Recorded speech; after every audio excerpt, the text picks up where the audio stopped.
So, our common issues are as follows. So our CI, particularly Jenkins, for my company, it requires a lot of time from engineers and from funding from management that we simply just don't get. We have to try to sell CI to our management in order to actually get the project off its feet.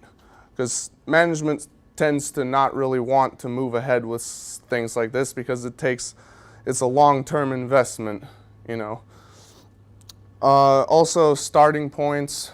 How do we get CI started? We need engineers who have experience with CI, with the different tools available, like Jenkins or any of the other ones. Documentation. We need to have documentation for tools like this, because if you only have one or two people who knows how this tool is implemented, then when they decide to leave, then no one knows how this tool works, and it eventually starts to degrade over time, which is kind of what's going on right now in my company. Also, we need to decide who would primarily manage CI tools.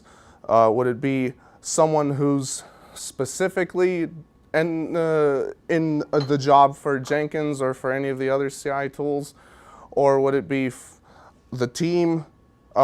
Each individual person puts in like an hour or two over time, etc.